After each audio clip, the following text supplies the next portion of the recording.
Welcome back, everybody, to Marketing Rules Podcast, and it is my pleasure to welcome Jamie Hickman. Jamie, I've been wanting to have you on for a while. We've known each other for a while. I've been part of your ever-growing community for most of this year, which is what we're going to talk about today. But for anyone who's not familiar with you and your background and what you do now, can you give us a little bit, kind of an insight onto how you got to where you are now?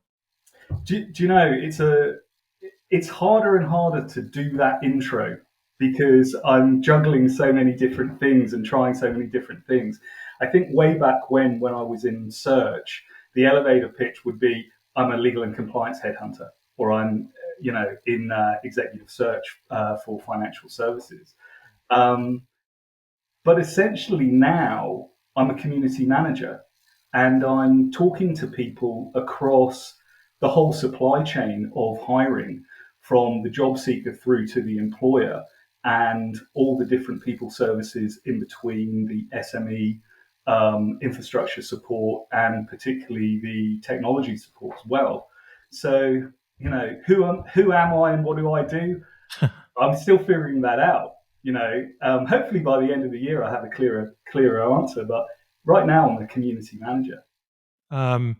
And it's an amazing kind of community you've built up basically this year. It kind of came out of nowhere, and I guess a community is only as good as the people in it. And you've obviously prior to building a community had a huge network, right? Because there's a breadth of people in this network, right? Who's just kind of managed to kind of draw in, into this community. Yeah, well, I think the longer story of who I am and what I do comes from my initial career in training. So I did in-company training for 6 years, and because I was working with one of the regulators in Hong Kong, I was invited into executive search, and I was a pure front office financial services headhunter for about 5 years, 6 years before starting my own business, which was more legal risk compliance and then finance and accounting.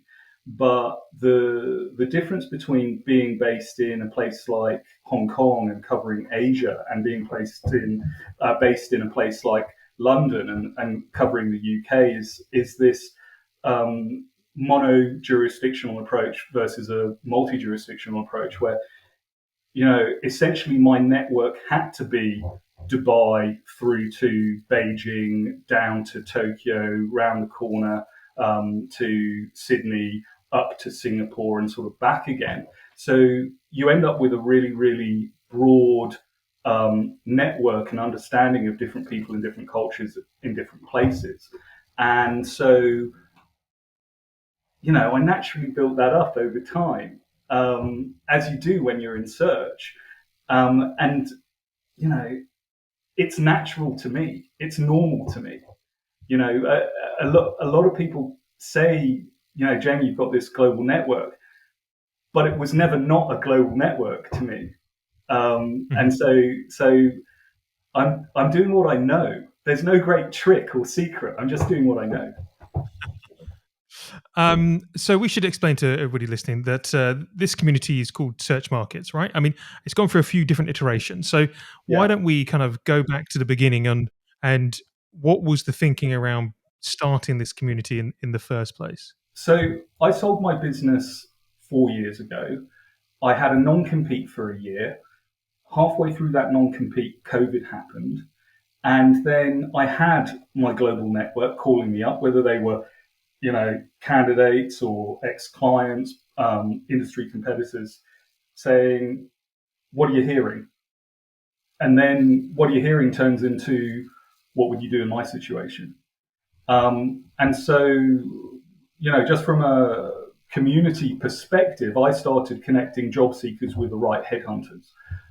So someone would phone me up in Hong Kong, saying, I've got to get out of Hong Kong. The COVID restrictions here are so draconian that I can't get in and out of the city. I haven't seen my wife in 6 months.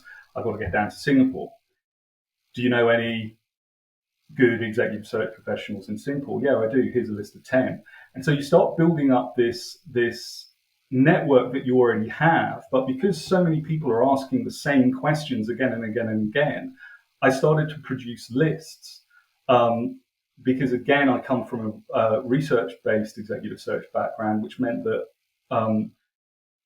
I just naturally again produced lists. So went to that old school thing of producing these Excel spreadsheets. And then the executive search firms who were receiving candidates from me started asking me for advice. And so I started giving advice. And a lot of the advice was infrastructure support because um, there was a decentralization, from on-site to work from home. How does that work with technology? Benchmarking different technologies from a general infrastructure perspective, not specific to RegTech. And who's who in the zoo? Who should be my IT support in Mumbai or something like that? And so I started doing that, and it was all pro bono. But then I realised I had a huge gap in my HR tech, TA tech, rec tech armory, where as a business owner, you tend to silo yourself, right?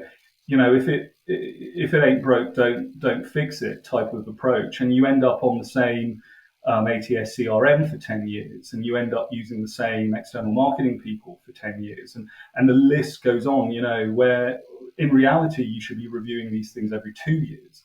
Um, so I started really looking into tech in general. Um, Adam Gordon over at Poetry helped me with that, pointed me in the right direction. Um, and then I employed a couple of ex-colleagues to help me write lists. Now I'm doing this on a pro bono basis. To be fair, it was like a hobby, and I've mentioned that before to you. But after about a year, I realised that I had lists that other people don't have, that other people needed. And I started to think about how I could externalize those lists. Um, but you can't just information dump. So I then started to assess who was doing what, where, and how. And there's this dysphoria of different sort of what I would consider micro marketplaces, under 50 products being run by a community, or you go to a Capterra and you might find as many as 500 ATS CRM systems on Capterra, but it's difficult to find them. And I can tell you right now, there are probably 3 times that many, right, globally. So Mm. you start to try and work this out, and I'm pretty systems and process focused. So I started coding everything and getting my guys to code everything. And that led me to looking at different ATS systems myself. We then put everything on an ATS and started running a database. And ultimately, um, I turned into a great listener over the COVID period, over that couple of years. I'm not naturally a great listener, but I was really just like trying to, suck it all up and listen to what other people were doing. And I think I started to look more at Facebook than LinkedIn in terms of my Mhm. you know platform for information sharing, because I found that particularly the in-house community um, was very transparent in what they were doing and the problems that they were facing in that period. And there are a whole bunch of different groups on Facebook, and essentially you ask a question, you get an answer. So I thought, well, that's quite a good thing. And I started to compare that attitude with the juxtaposition of LinkedIn. And on the face of it, LinkedIn is a fantastic platform, but there's a lot of virtue signaling and victim labeling. Um, and actually, rightly or wrongly, and some of it's very good and some of it's very bad, and that's what every social media platform has. But um, I was triggered. I'll admit I was triggered by something I read. It was very, very hollow. It was very, very close to home, and I basically thought, this is bullshit. I'm going to get a few friends together so I can just get this stuff off my chest, right? I've got to talk about some neurodiversity stuff that affects me and my family. And so I started to do that. And it was on a whim. I was sitting on my sofa on a Friday afternoon and I thought, I'm going to open up a WhatsApp group. And then it just started rolling, right? And I didn't have a plan. So that's sort of where it is and or got to. And at some point, maybe I guess I did that. I can remember the date was the 27th of January or something like that. I think, and Hmm. I think by the end of February, I had 500 people in the group. There are only 850 in the group now, right? But I stopped adding to the group about 4 months ago. I don't actively go out to add new members because there was so much turnover. But the reality was that a lot of the RecTech guys saw the WhatsApp group as a potential sales funnel, and then started asking about Facebook groups and then LinkedIn groups, and I felt that I should create that social media sort of trilogy. And then I got hold of a old old website friend, and he put together a community, which is like the first version. And within a short period of time, we had about 300 people in that group. Um, it's a bit clunky. By the end of the month, it's going to be upgraded to the second iteration, which is the other website. Um, but we started essentially creating a platform where people could advertise, and and it wasn't really advertising. It was more about being transparent, being able to find the right people. You know, WhatsApp is not a transparent platform. It's great for immediate um, answers, but Facebook is better for Yeah. advertising, and it's even better for advertising than LinkedIn, in my opinion. Right? So let's kind of turn it back a little bit, because when it first when you know when you first started I'm going to say community, because it was a plethora of communities when it first started, right? There was WhatsApp community. There was about four or five, if not more, WhatsApp communities, basically, kind of running all you kind of community managing all of these different groups, right? Um, what was the thinking behind that? Because it's not that now, right? Let's see how Right. we've been. So, what was your thinking that you were going to have different conversations on these different groups with different demographics and different audiences? Yeah. So the first thing is the name search markets was just available, right? It wasn't. There was no great plan. It was available at Companies House. It was available on the company registry in Hong Kong. It was available as a .com. So I think it was like the 5th of August or something like that, back in 2019. A year after I'd sold my business, I was like, I have to open another business just because it's what I do, and I did that. But I already had a bunch of brand names developing, and I have a ladder concept, right? Because of the educational background that I come from, and it's a learning ladder concept, right?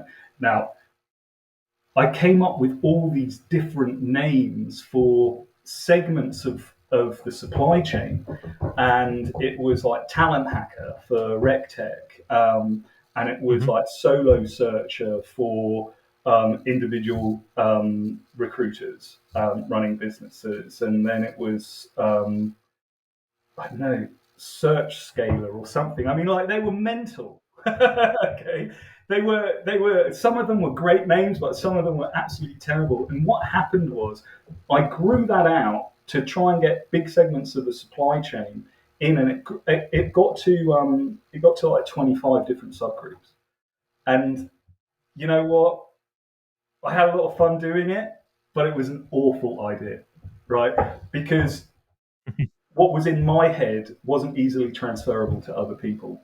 And what I realized after about 2 months in was that everybody was migrating to the main, what I consider the hotel lobby, right? Because they understood what search markets were, but they didn't understand what career campaigner was.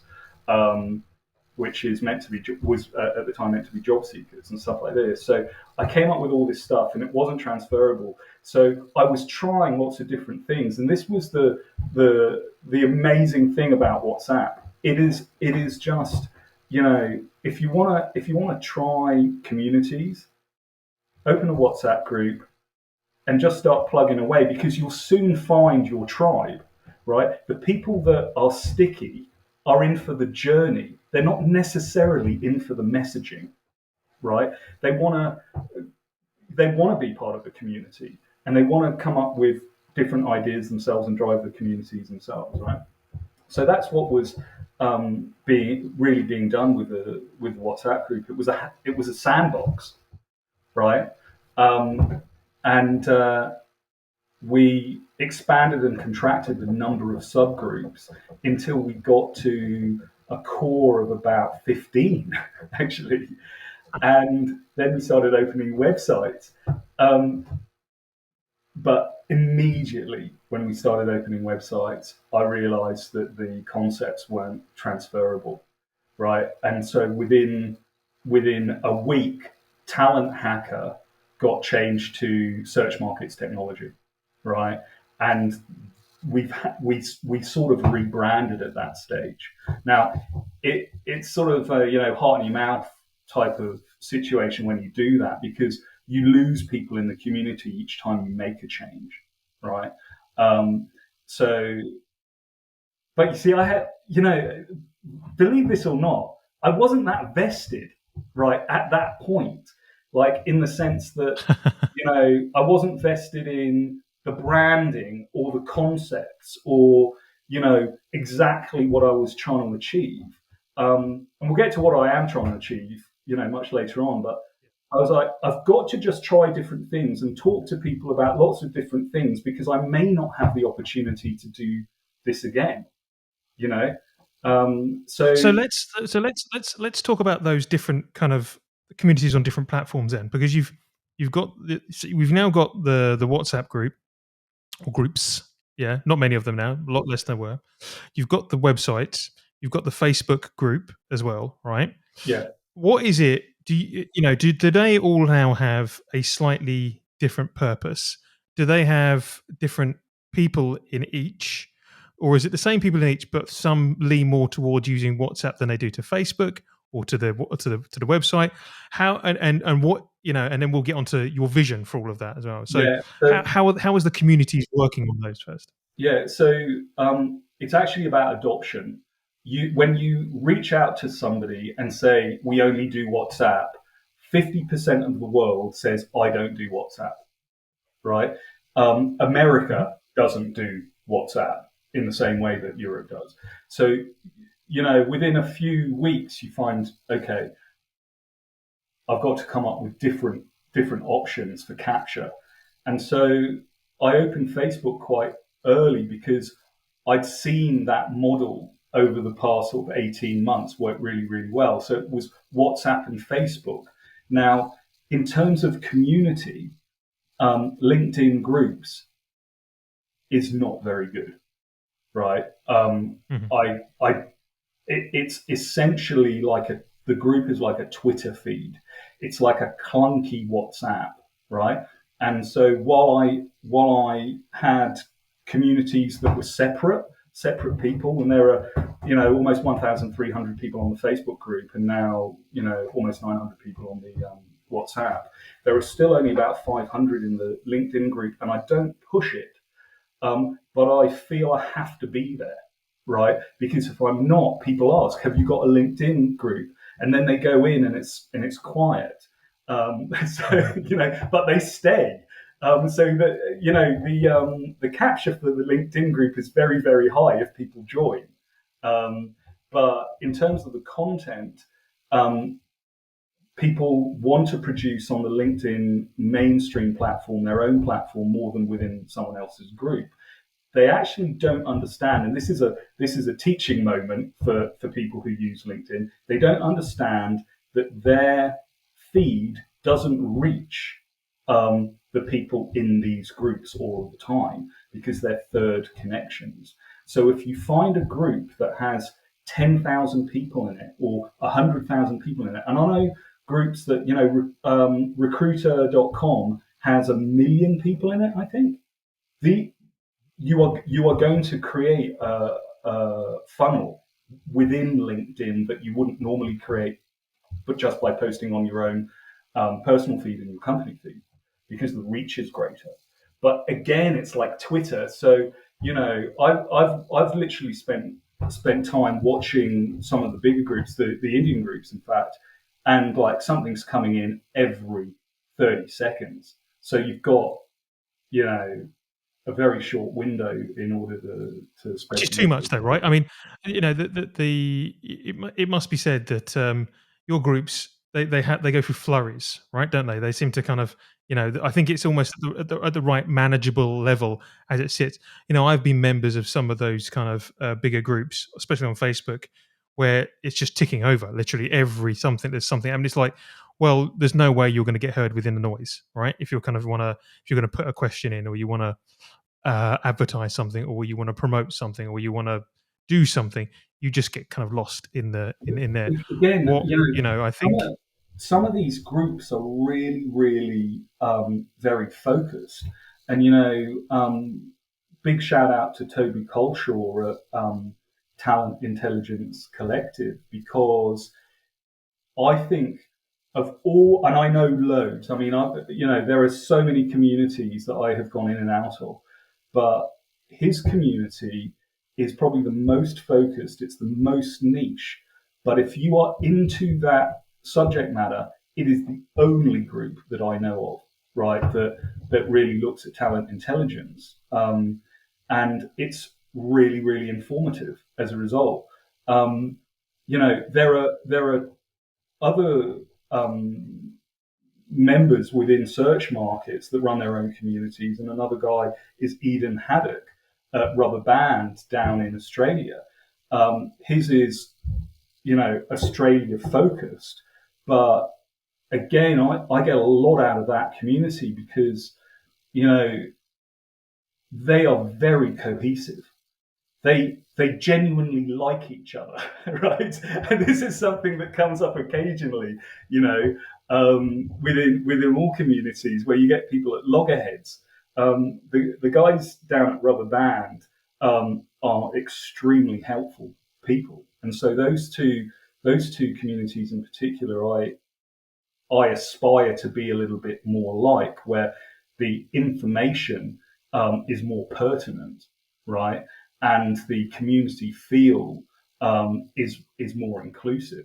But that's something that I was trying with search markets, and still aim to do, and create a um, you know, top to bottom, left to right approach, where if you want to come in, come in. It doesn't matter whether you're a year in or 100 years in.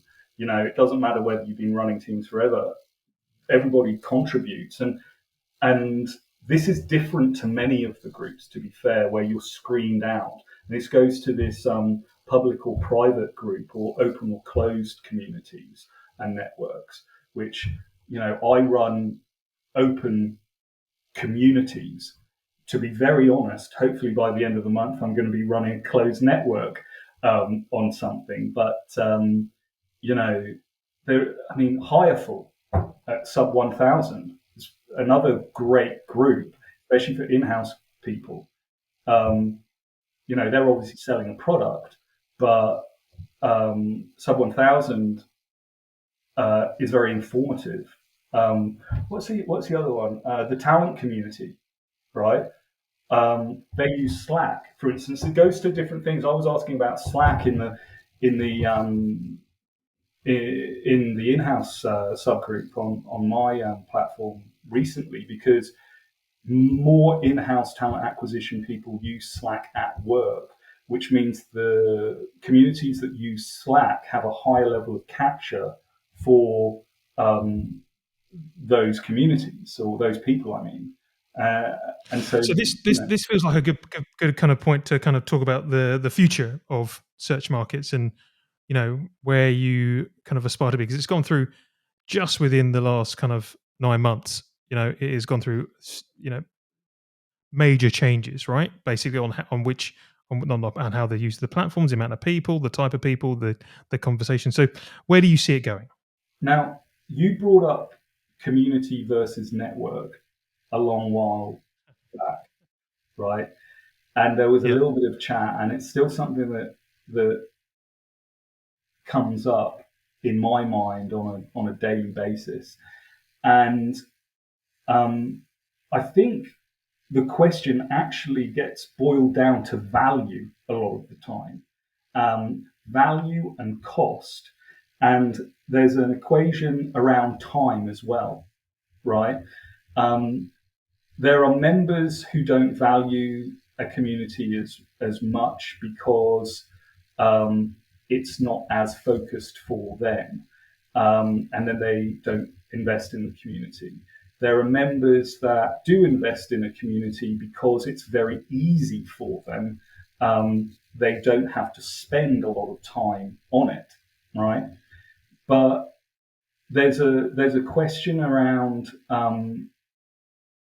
supporting these communities financially. So far, it's cost me money, not made me money to do this.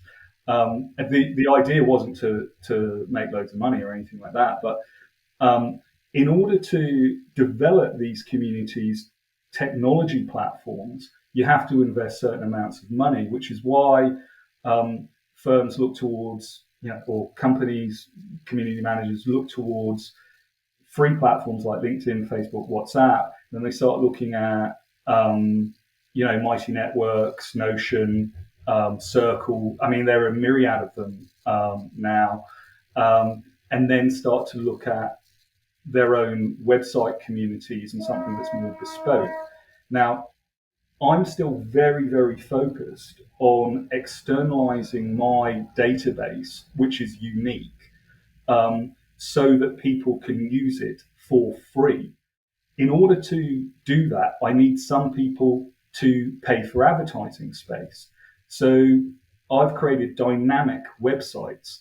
Now, the dynamic websites aren't being adopted as quickly as I expected them to be. They're like mini Facebook, LinkedIn sites where you can post your own profile, you can post your company profile, you can get all your colleagues in, you can open a group, you can have chats, you can post events, jobs, you can add resources, you can put your PDF of whatever it is, you can create contact forms. We have reviews, ratings. We have maps of where people are globally. The whole shebang. We're covering it. To be completely honest with you, I think my product is probably leader of the pack in terms of the actual platform. But then it comes down to adoption. So where does this go? We're externalizing support services as a list, technology, which for us is HR, TA, and RecTech, as a list, career coaching, particularly as a list, but coaching in general. This goes from counseling and therapies through to leadership and mentoring and that type of thing. Now, we have a umbrella site, which is now searchmarkets.com, where everything will go on. But again, some people want to be in more focused groups. So there's sort of method to the madness. Next year, we'll do a site just for training, right? But where I'd like to get to in terms of, I know, that middle third of the website development is the search market social website, which will list CICs, B Corps, individuals and organizations who are looking at inclusion and diversity and all the other stuff that actually began to trigger me 9 months ago, because I don't feel that this stuff is as visible, or these people that are doing good work and the companies that are doing good work are as visible as they should be.